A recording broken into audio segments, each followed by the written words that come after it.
noches, amados hermanos y amigos, que el Señor me los continúe bendiciendo de una manera muy especial. Quiero darle la más cordial bienvenida en el nombre de nuestro Señor Jesucristo a este tiempo de estudio de la palabra del Señor. Damos gracias a Dios porque Él ha bendecido, prosperado nuestras vidas, nos ha cuidado, nos ha cubierto, nos ha guardado de manera sobrenatural para que hoy podamos estar nosotros juntos aquí en el estudio de la palabra de Él. Gracias por sacar este tiempo para ser edificada, fortalecida con la palabra del Señor. Nuestro Señor Jesucristo ordenó que nosotros debemos estudiar a profundidad las Escrituras porque en ellas nosotros tenemos la vida eterna y ellas son las que dan testimonio de nuestro Señor Jesucristo. Así que en este día, jueves 10 de marzo del año 2022, iniciamos entonces el estudio de la parte final del capítulo número 3 de Primera de Tesalonicenses. Vamos a tener entonces una palabra de oración. Amado Padre Celestial, juntos queremos darte gracias por tu grande amor, por tu misericordia, por tu bondad y por tu gracia sobreabundante. Gracias porque tú eres un Dios de propósito eterno y en ese propósito nos has marcado un destino profético y nos concedes en tu gracia poder estudiar juntos a través de esta plataforma de YouTube tu palabra. Abrimos pues nuestros corazones para que tú hagas con nosotros lo que tienes dispuesto a hacer con el fin de edificarnos y fortalecernos en nuestro ser interior. Ahora y todo lo que tú hagas durante el estudio, nosotros siempre tendremos el cuidado de darte a ti toda la honra y la gloria en el nombre precioso de nuestro Señor Jesucristo. Amén y amén. Aleluya. Bien, les presento el título del mensaje en el día de hoy, el regocijo de Pablo con Tesalónica. Como hemos visto en los estudios anteriores, había una angustia muy grande en el corazón del apóstol Pablo. Él se enteró de que los hermanos de Tesalónica estaban sufriendo una cruel persecución. Y según se nos da a entender en la carta, incluso hasta algunos llegaron a morir en medio de esa persecución. Así que él les escribió para animarlos y después de la visita que Timoteo hizo a la iglesia, entonces él se entera de que permanecía firme la fe de ellos y eso lo llenó de muchísimo regocijo. Entonces eso es lo que vamos a estar viendo en la parte final del capítulo número 3, el regocijo de Pablo con Tesalónica. Es motivo de gran gozo para un cristiano ver a otras personas venir a la fe en Cristo y madurar en ella. Pablo experimentó este gozo muchas veces. Agradeció a Dios por aquellos que habían llegado a conocer a Cristo y por su fe fuerte. También oró por su crecimiento constante. Si hay nuevos cristianos que le han sido motivo de gozo, dé gracias a Dios por ello y apóyelo mientras crucen en la fe. Los cristianos recién convertidos necesitan muchísimo de la ayuda de nosotros los más maduros, porque ahí en esa primera parte de su vida es donde confrontan muchas situaciones difíciles con sus familiares, con sus vecinos, con sus compañeros de trabajo. Y entonces eso es lo que requiere que nosotros a ellos los miremos como bebé espiritual, como dijo el apóstol Pedro, que necesitan leche. Si nosotros tomamos a los que se convierten y durante 6 meses nosotros le damos seguimiento y le compartimos la palabra del Señor para que su fe pueda crecer, lo más probable es que ellos permanezcan. Si aceptan al Señor Jesucristo y no le damos seguimiento, lo más probable es que ellos regresen al mundo. Entonces es vital la parte esta de los nuevos creyentes. Y había muchos creyentes nuevos en la iglesia de Tesalónica y Pablo estaba totalmente preocupado por ello. Pero se gozó, se alegró de que aún a pesar de la persecución permanecieron firmes. Así que en mi disertación del día de hoy voy a desarrollar mi tema en 2 aspectos importantes. 1, satisfacción por el buen informe de Tesalónica. 2, oración apostólica por los tesalonicenses. Vamos a ver este punto número 1, satisfacción por el buen informe de Tesalónica. Está basado en 1 de Tesalonicenses capítulo 3, versículos 9 y 10. Dice así la palabra del Señor: por lo cual, ¿qué acción de gracia podremos dar a Dios con respecto a ustedes en recompensa por todo el gozo con que nos regocijamos por causa de ustedes delante de nuestro Dios? De día y de noche imploramos con mucha insistencia a fin de verlo personalmente y completar lo que falta de su fe. A tono con el consuelo que ha mostrado en los versículos del 6 al 8, el apóstol muestra ahora su satisfacción por el informe de Timoteo. Encontramos en este punto 2 aspectos dignos de mención. 1, tan grande es esta satisfacción que ahora siente que no haya palabra suficiente para dar gracias a Dios por el gozo que las buenas noticias le han proporcionado. ¿Cómo podemos dar suficiente gracias a Dios por vosotros en respuesta a todo el gozo que tenemos en la presencia de nuestro Dios por vosotros? El verbo antapo didomi que el apóstol usa aquí para dar es más fuerte que apodidomi.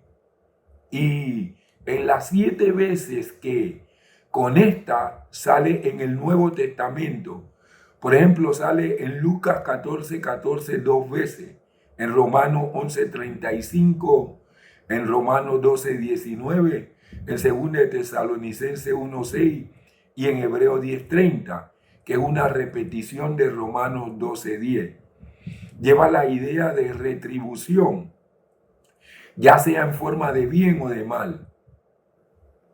Pablo, pues, ve en el consuelo que Dios le concede como una deuda que nunca podrá pagarle. La gracia que se derrama del cielo siempre excede de manera infinita a la acción de gracia que se levanta de la tierra. El apóstol da gracia por los tesalonicenses y por el gozo que siente él mismo. El original dice, por todo el gozo con que nos gozamos, con lo que da a entender por medio de esa repetición la gran intensidad de su gozo. 2. El versículo 10 continúa la secuencia del versículo 9, pero el participio griego deumenoi, que significa orando, tiene el sentido de una oposición temporal. Mientras continuamos orando de noche y de día con gran insistencia, que podamos ver su rostro y reparar las deficiencias de vuestra fe. Son varios los detalles que merecen especial análisis. A. El verbo que Pablo usa para orando no es el corriente, donde se expresa meramente el acto devocional proseu comai, sino deomai, que expresa un sentimiento de necesidad, carencia, por donde se echa de ver cuán solo se había visto el apóstol al verse separado de sus amados hijos espirituales. B. El adverbio griego uperek perisou, que sale únicamente aquí en 5.13 y en Efesios 3.20, y que traducimos por gran insistencia, está compuesto por dos prefijos, las preposiciones uper y ek, que aumentan la idea de abundancia. Ya existe en el periodo sou. Uno tiene la impresión de un hombre que pugna por hallar palabras que expresen un sentimiento demasiado profundo para ser expresado en palabras. C. La expresión que hemos vertido personalmente por reparar las deficiencias es en griego katartisai. Ta, usted remata. El verbo catartizo que aparece aquí significa remendar en Mateo 4.21, equipar en Efesios 4.12 y restaurar en Gálatas 6.1, donde se echa de ver el sentido quirúrgico que primordialmente tuvo, pues en este sentido, así como en el de amueblar completamente una habitación, lo usa Heródoto, donde Pablo usa dos vocablos de la misma raíz en 2 de Timoteo 3:17, a fin de que el hombre de Dios sea perfecto, enteramente capacitado para toda buena obra. En cuanto a austerema, su sentido primordial es lo que se queda atrás y, por tanto, no llega al límite o nivel requerido.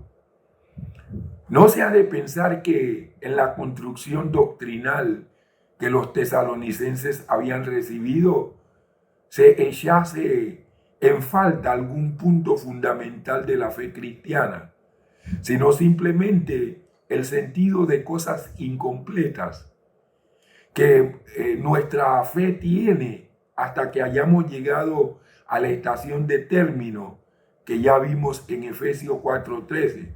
O sea que mientras nosotros estemos aquí en la tierra, seguiremos creciendo y seguiremos perfeccionándonos. Nunca alcanzaremos la perfección total aquí en la tierra. Solamente vamos a alcanzar esa perfección total cuando seamos glorificados. Allí entonces ya no habrá necesidad de adquirir ningún conocimiento, no habrá necesidad de seguir estudiando la palabra de Dios cuando estemos glorificados. Entonces eso es lo que el apóstol Pablo está dando a entender, no que a ellos les faltara doctrina ni ninguna de estas cosas, sino que realmente había la necesidad de seguir creciendo en la fe, en el conocimiento de nuestro Señor Jesucristo, en el conocimiento del Evangelio, hasta que nos muramos o que el Señor Jesucristo regrese. Por eso el crecimiento en la fe es un proceso continuo que no debe descuidarse. De aquí se deduce claramente cuánto debemos dedicarnos a enseñar. Y le damos gracias al Señor porque cuando el Señor me hizo el primer llamado ministerial a mí, me llamó como pastor y maestro. Y ciertamente después me involucré en otros temas que fui dejando a un lado la enseñanza, hasta que el Señor me llamó la atención y me dijo que tenía que volver a enseñar doctrina ¡Qué tremendo! De aquí se deduce claramente cuánto debemos dedicarnos a la enseñanza. Y yo le doy muchísimas gracias al Señor, porque ahora en el mes de marzo ahora estoy cumpliendo en este mes de marzo 2 años de estar enseñando al pueblo del Señor a través de esta plataforma, tanto los días jueves como los días domingos. Para mí, ese es un motivo de mucha alegría, de mucho gozo, debido a que uno cuando hace lo que el Señor dice, uno siente muchísima satisfacción, no orgullo, sino satisfacción por el deber cumplido. Pues a los maestros no se les ordenó únicamente que llevasen a los hombres a la fe de Cristo en un día ni en un mes, sino que llevasen a perfección la fe que acaba de comenzar. Ese es el trabajo de los maestros, llevar a los creyentes a una madurez en el Señor Jesucristo a través de la enseñanza de la palabra de Dios. La palabra traducida como completar significa lo que falta, pobreza o necesidad. Como he dicho, no significa entonces que la fe la tenemos en pedazos, sino que la fe siempre necesita ser perfeccionada, necesita madurar a lo largo de la vida, como por ejemplo cuando se atraviesa por problemas. Pablo anima a los tesalonicenses a permanecer en constante crecimiento, no importa cuánto se haya alcanzado. Y este es un consejo para nosotros, porque los nuevos creyentes siempre están con el deseo de seguir aprendiendo.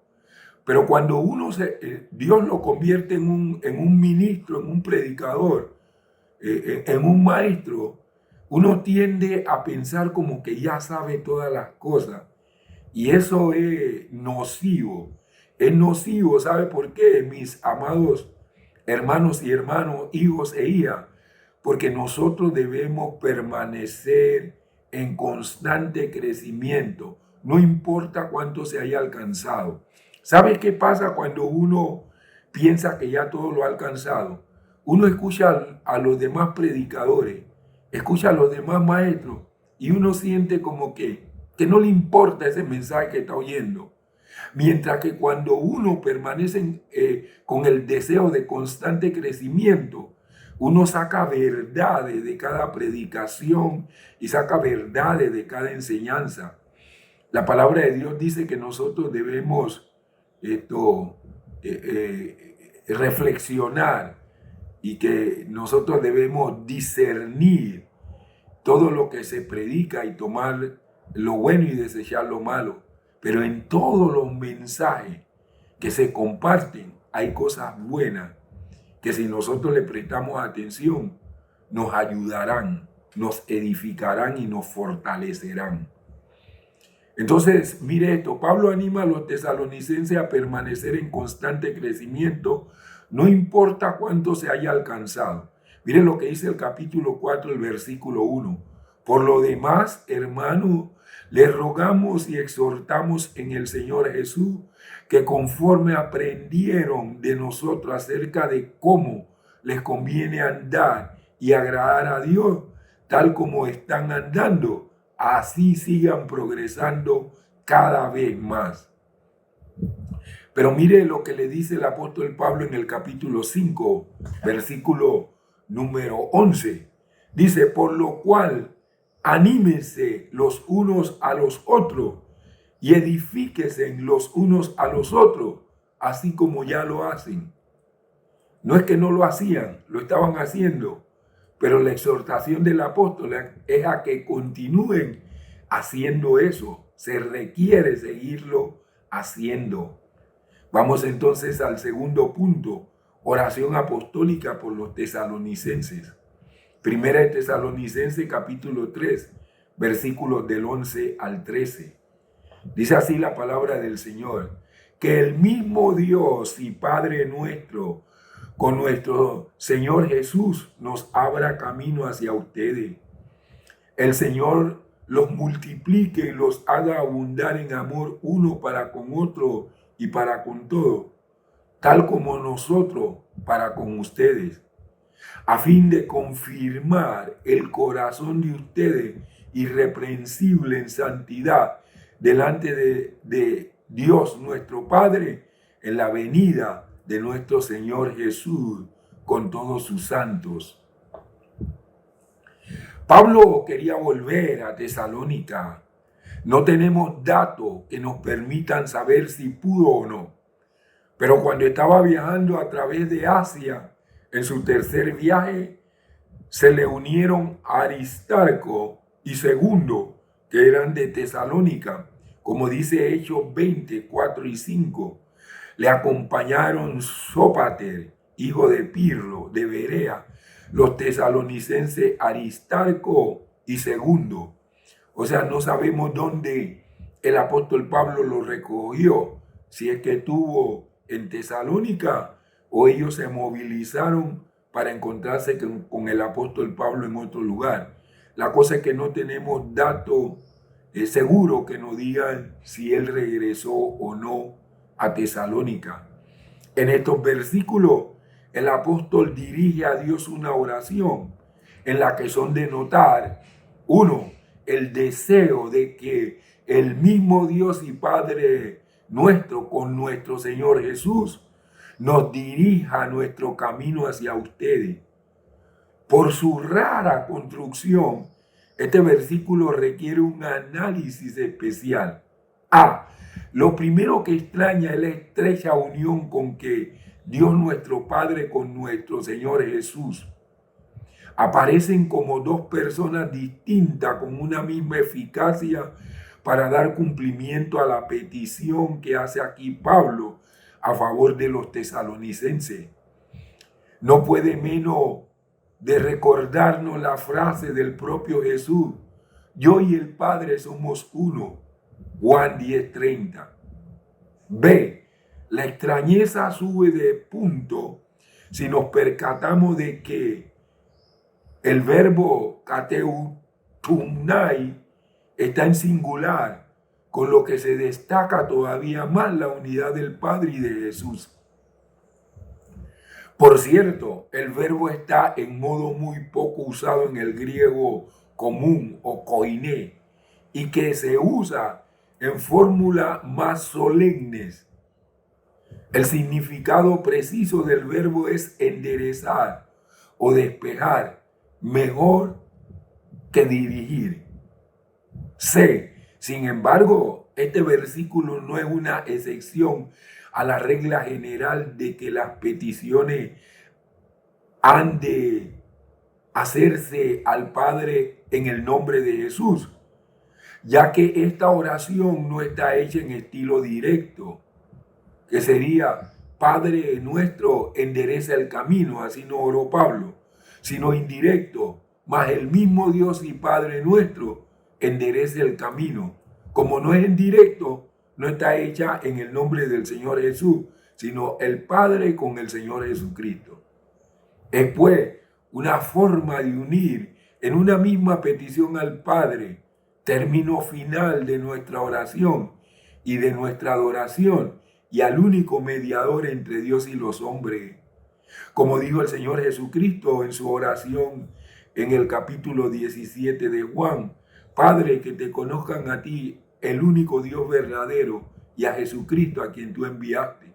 Entonces tenemos la necesidad de conocer a profundidad todo lo relacionado con Dios el Padre, con nuestro Señor Jesucristo. Pero como quiera que todavía Jesús no había sido glorificado, no se mencionó al Espíritu Santo, pero es necesario conocer de forma maravillosa la persona gloriosa del Espíritu Santo. D. Lo que aquí pues pide Pablo es que Dios con Jesús y por medio de Jesús enderece el camino, esto es, oriente los pasos de Pablo hacia los fieles de Tesalónica, de forma que ninguna oposición pueda estorbar el contacto del apóstol con sus amados hijos de aquella ciudad. Amados hermanos y hermanas, Satanás había impedido una y otra vez el viaje a Tesalónica, como lo dice el apóstol Pablo en el capítulo 2, versículo 18 de esta carta. Pero he aquí uno, ese uno con mayúscula, más poderoso que Satanás. El camino que el adversario había torcido, Dios podía enderezarlo, porque para nuestro Dios todas las cosas son posibles. Alabado sea el nombre de nuestro Señor Jesucristo. 2. La petición del versículo 11 es por el mismo. En el versículo 12, Pablo pide para que y a ustedes el Señor los haga crecer y abundar en el amor, los unos hacia los otros y hacia todos, como también lo hacemos nosotros hacia ustedes. Él los haga. No está en el texto de modo explícito, pero es necesario añadirlo al tener en cuenta que Pablo está pensando en hebreo y los verbos crecer y abundar están para él en la forma causativa y peil y fil. O sea, leyendo en inglés sería y fil, leyendo en español sería y pil. Veamos aquí. Que Pablo había expresado su deseo, versículo 10, de visitar a los tesalonicenses a fin de verlo y de reparar las deficiencias. Ahora pide a Dios que les haga crecer y abundar en amor, ya que este progreso no es obra del esfuerzo humano, sea de los ministros de Dios o de los propios individuos, sino de Dios que da el crecimiento, como dice 1 Corintios capítulo 3, el versículo 6. Dice Pablo, yo planté, Apolo regó, pero el crecimiento lo da Dios. Dios dio el crecimiento. Esto hay que tenerlo presente. Yo planté, Pablo fue el que fundó la iglesia. Apolo llegó como maestro a edificar la iglesia, así que él regó. Pero ni Pablo ni Apolo dieron el crecimiento. El crecimiento lo da Dios. Yo puedo estar en el ministerio de restauración, 28 años en el ministerio de restauración, predicando la palabra de Dios y enseñando, pero yo nunca he podido darle ni le podré dar el crecimiento a cada uno de los miembros de la congregación.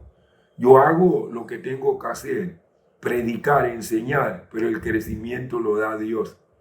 Mire, yo puedo decir 20,000 palabras, pero el Espíritu Santo le dice una sola palabra a una persona y ya todo cambió. El crecimiento lo da Dios. He visto cómo gente que una y otra vez le he enseñado, lo he tenido cerca, les he enseñado, ellos no han podido absorber, captar lo que yo les digo, pero con una sola palabra del Espíritu Santo es como especie de un código y entonces todo lo que se digo lo entienden. Por eso fue que el Señor Jesucristo dijo, yo me voy, pero les envío el Espíritu y Él les recordará todas las cosas que yo les he dicho. Ellos por sí mismos no podían tener el recuerdo de todas las cosas que le dijo Jesús, pero cuando vino el Espíritu Santo, sí les recordó todas las cosas, porque el Espíritu Santo no es que te dice palabra por palabra, Él te da un código y cuando tú develas ese código, es una ráfaga lo que te viene de conocimiento divino. Alabado sea el nombre de nuestro Señor Jesucristo. Ve, se ha dicho muy bien que las virtudes llamadas teologales, o sea, fe, esperanza y amor, no tienen extremo vicioso. Es decir, nunca se cree, ni se espera, ni se ama demasiado. Cuanto tanto el sujeto como el objeto y el modo se hallan en el plano sobrenatural. De ahí que Pablo acumule verbos de abundancia, pleomasai, kai, periseu, sai, a sabiendas de que Nunca habrá exceso en ese amor que pide para los tesalonicenses. C. Nótese el orden en el amor los unos hacia los otros y hacia todos. En primer lugar, a los de la familia de la fe, pero sin excluir a nadie de ese amor, como aparece también más adelante en el capítulo 5, el versículo 15. Miren que nadie devuelva a otro mal por mal. En cambio, procuren siempre lo bueno, los unos para los otros y para con todos. Mateo 5, del 43 al 48. Vamos a oír lo que dijo el Señor Jesucristo con relación a esto. Ustedes han oído que fue dicho: amarás a tu prójimo y aborrecerás a tu enemigo. Pero yo les digo, amen a sus enemigos. ¿Sabe qué hay que hacer con los enemigos? Amarlos. Oren por los que les persiguen. No nos ha mandado la palabra maldecir y a desear mal a los que nos persiguen. No, oren por los que nos persiguen. Yo a veces oigo ministros quejándose, sí, porque en esta denominación que ellos solo piensan en ellos, que mire lo que dijo el Señor Jesús. Ustedes han oído que fue dicho: amarás a tu prójimo y aborrecerás a tu enemigo. Eso era antes, ¿eh? Pero yo les digo, el mero nos dice: amen a sus enemigos, oren por los que le persiguen.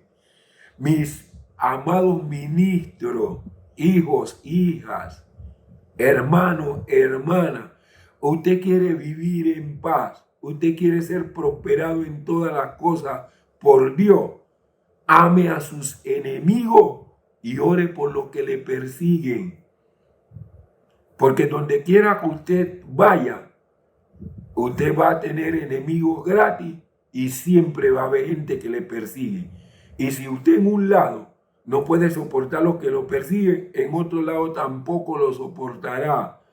Alabado sea el nombre de Jesús. El verso 45 dice: de modo que sean hijos de su Padre que está en los cielos. Oiga esto, ¿ah?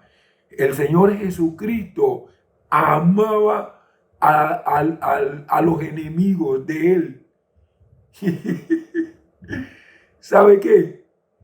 Y oraba por los que le perseguían. Y después en este versículo 45 dice: de modo que sean hijos de su Padre que está en los cielos. ¿Sabe cómo podemos nosotros ser hijos de nuestro Padre Celestial? Buenos hijos. Que nosotros hagamos lo que hizo Jesús. Si Jesús amó a sus enemigos y nosotros amamos a nuestros enemigos, si Jesús oró por los que le perseguían y nosotros oramos por los que nos persiguen, somos hijos de nuestro Padre Celestial. Es que allí es donde se muestra la imagen de nuestro Dios, el carácter de nuestro Señor Jesucristo, porque nuestro Padre Celestial es bueno. Ahora lo vamos a ver más adelante. Dice: de modo que sean hijos de su Padre que está en los cielos, porque Él hace salir, oigan esto, su sol sobre malos y buenos. ¿Cómo sería este mundo si el Padre Celestial solo hiciera salir el sol sobre los buenos? Aleluya. Y que solo hiciera llover sobre los justos y no sobre los injustos. Nuestro Padre Celestial ama a todos. Nosotros tenemos que amar a todos, a nuestros enemigos, y tenemos que orar por los que nos persiguen. Déjese de cosas. Usted está puesto aquí en la tierra para reflejar la imagen del Señor Jesucristo, para manifestar su carácter. Versículo 46 dice: porque si aman a los que les aman, ¿qué recompensa tendrán? ¿Ah? ¿No hacen lo mismo también los publicanos? Verso 47. Y si saludan solamente a sus hermanos, ¿qué hacen de más? ¿No hacen eso mismo los gentiles?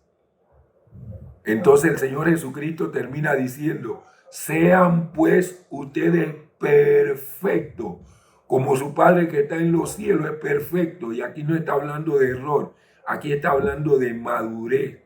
Nosotros necesitamos ser creyentes maduros, que proyectemos la imagen de nuestro Señor Jesucristo y tengamos activado su carácter en nuestra vida. Pero hay algo más. Mire lo que dice Gálatas 6:10. Por tanto, mientras tengamos oportunidad, hagamos el bien ¿a quién? A todos, y en especial a los de la familia de la fe. ¡Wow! Dios nos creó a su imagen, conforme a su semejanza, para que aquí en la tierra nosotros reflejemos su imagen, manifestemos su carácter. Para manifestar su carácter, dice el apóstol Pedro que nosotros somos participantes de su naturaleza divina. Aleluya. 3.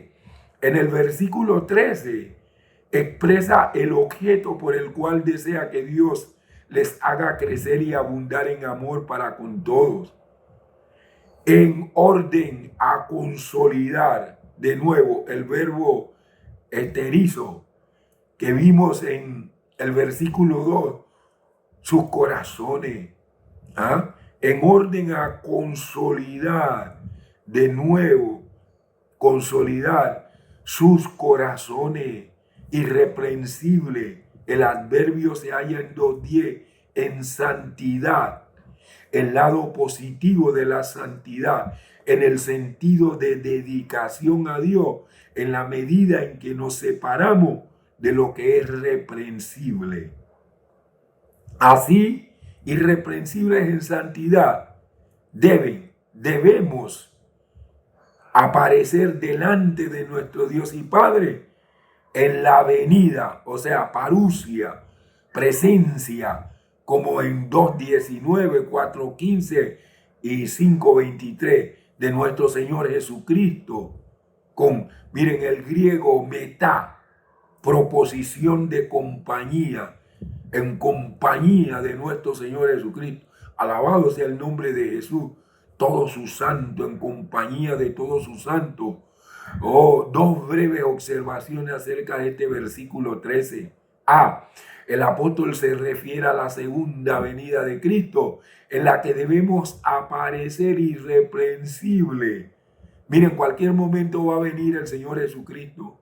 Permanezca irreprensible, porque de lo contrario, usted no será partícipe de un gran evento que se va a dar.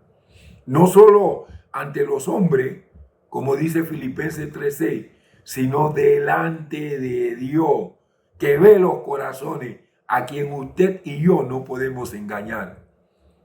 Por comparación con 2:19, vemos que será el día de la recompensa. 1 Corintios 3, del 13 al 15, 2 Corintios 5:10, Filipenses 1:6. B. ¿Qué significa entonces la frase con todos los santos? Hay quienes opinan, y aquí vamos a dar, esta es doctrina, vamos a ver, porque hay diferentes corrientes aquí en esto, y necesitamos estar claros. Así que vamos a tener que observar algunos versículos para sacar el provecho de lo que el apóstol Pablo quiso decir. ¿Qué significa entonces la frase con todos los santos? Hay quienes opinan que se refiere a los ángeles, como en Marcos 8:38. Miren lo que dice Marcos 8:38. Pues el que se avergüence de mí y de mis palabras en esta generación adúltera y pecadora, el Hijo del Hombre se avergonzará también de él cuando venga en la gloria de su Padre con los santos ángeles. Jesús dice, con los santos ángeles. Es cierto que vendrá con los santos ángeles, pero ¿qué significa aquí los santos? Probablemente se trata de seres humanos, como en Daniel 7:22 y aún en 1 Tesalonicenses 4:14. Mire lo que dice Daniel 7:22. Hasta que vino el anciano de día e hizo justicia a los santos del Altísimo, y llegando el tiempo, los santos tomaron posesión del reino. Miren lo que dice 1 Tesalonicenses 4:14. Porque si creemos que Jesús murió y resucitó, de la misma manera Dios traerá por medio de Jesús y con él a los que han dormido. Ahora, en mi opinión, la inclusión de seres humanos se ve favorecida especialmente por lugares como Mateo 27, 52 y 53. Miren lo que dice este pasaje, Mateo 27, 52 y 53.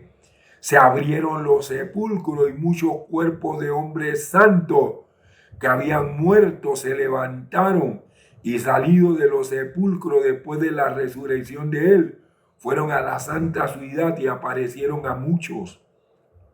Efesios 4:8. Por esto dice, subiendo a lo alto, llevó cautiva la cautividad y dio dones a los hombres. 1 Corintios 15:23. Pero cada uno en su orden, Cristo las primicias, luego lo que son de Cristo en su segunda venida.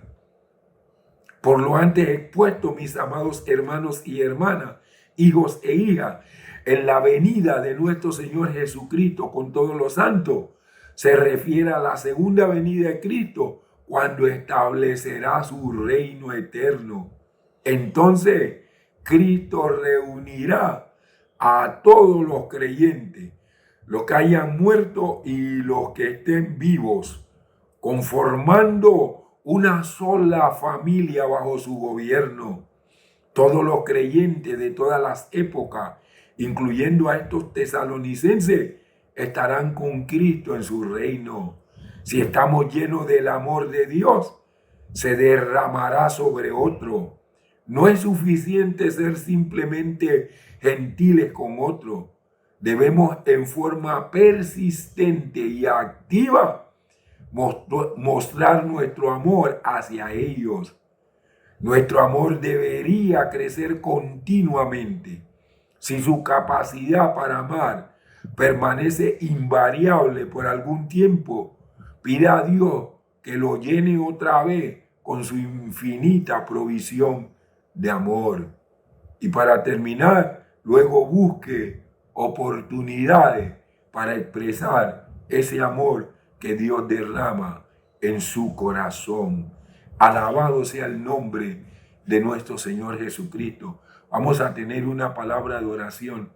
Padre, muchísimas gracias por habernos dado la oportunidad de terminar el estudio del capítulo 3 de Primera de Tesalonicenses, de ver no solamente el regocijo del apóstol Pablo por el buen informe que le presentó Timoteo, de la fe y de la firmeza de los hijos ministeriales del apóstol en Tesalónica, Señor, sino también por lo que dice el apóstol Pablo, que nosotros debemos aparecer delante de nuestro Señor Jesucristo santos y sin mancha, sin arruga, que es la cualidad que el Señor Jesucristo describió en Mateo 5, cuando dijo, bienaventurados los de limpio corazón, porque ellos verán a Dios. Pero también lo dijo el escritor a los hebreos, sin santidad nadie verá al Señor. Ayúdanos pues a seguir proyectando tu imagen aquí en la tierra, Señor, y a mantener activado el carácter de nuestro Señor Jesucristo en nuestras vidas, de tal manera que sigamos alcanzando, Señor, la perfección que tú hablas cuando dijo nuestro Señor, sean perfectos como vuestro Padre que está en los cielos es perfecto. Te damos gracias porque tu palabra nos inspira, nos ilumina, nos revela tu voluntad, como ha sido compartida en el día de hoy. Ahora que nosotros, Señor, actuemos para que esa palabra pueda correr y ser glorificada en cada una de nuestras vidas. Señor, te amamos, te anhelamos, te deseamos con todo nuestro corazón, con toda nuestra alma, con toda nuestra mente y con toda nuestra fuerza. Queremos ser partícipe, como dijo el apóstol Pedro, de tu naturaleza divina, Señor Jesús. Muchas gracias por habernos dado esta palabra en el día de hoy. Aleluya. Gloria al nombre de Jesús. Bien, mis amados hermanos y hermanas, quiero darle otra vez muchas gracias por haber estado conmigo en esta sesión de estudio de la palabra del Señor en el día de hoy. Espero volver a estar con ustedes si el Señor me lo concede el próximo domingo a las 5 de la tarde, cuando seguiremos estudiando la persona y obra de el glorioso, santo y divino Espíritu, a quien tenemos que conocer para que Él nos haga conocer a Cristo y también nos haga conocer al Padre. Saludos y bendiciones.